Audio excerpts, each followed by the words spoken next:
What's up, YouTubers? Jeff here from Bakersfield Self-Perfection, Self-Preservation. Wanted to do this video talking about a really good piece of reading material.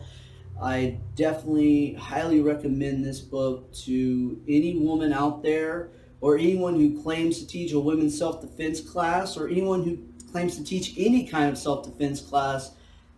I definitely recommend reading this book. It's called The Gift of Fear, written by Gavin Becker. And what this book is about is learning how to trust your intuition when it's letting you know that you're in danger, learning how to avoid being in a violent situation altogether. See, the reason why I call this channel Bakersfield Self Perfection, Self Preservation is because, like, the self perfection part of martial arts really has a lot to do with health and fitness and developing your attributes, making yourself a better person, which also kind of lies hand in hand with the self preservation part. Self preservation is preserving your life, which, the healthier you are, the longer life you'll live. The longer you'll live, a healthier, happier life you'll have, and a lot longer one as well. But another part of self preservation is self defense. And there's more to just self defense than learning how to poke someone in the eyes or knee them in the groin or headbutt them or hit them with other knees and elbows. It's learning how to fight to defend yourself. You also got to fight using your brain. I always feel like the physical part of self defense should always be a last resort. You should always try to avoid being in a violent situation, because that's my whole philosophy in self-defense. The best way to get out of a violent situation is to avoid it altogether. And that's what this book lets you know.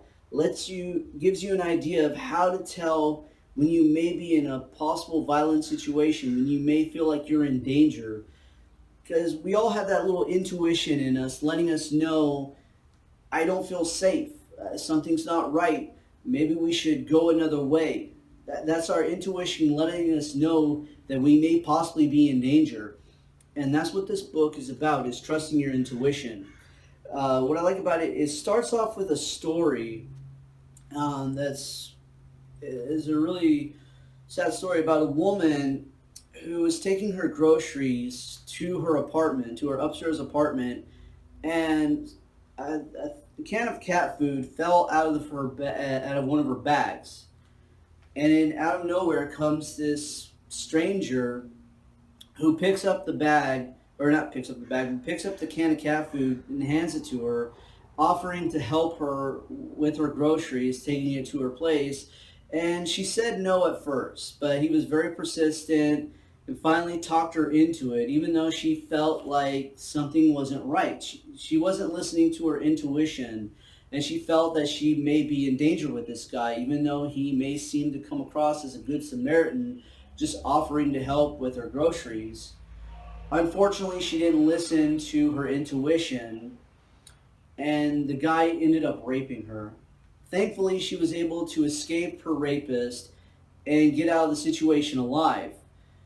But she honestly didn't know why it is that she felt in danger at the beginning of the story.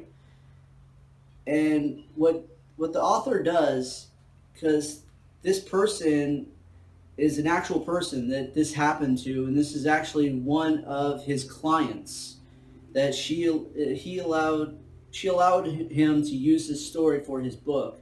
And there's a reason why he uses this story at the beginning, because he goes into certain chapters. He talks about certain red flags, and this guy who came across as a good Samaritan, or tried to come across as a good Samaritan, was waving some certain red flags at the beginning of the story, and she didn't know how to spot them. She didn't know what to name these things.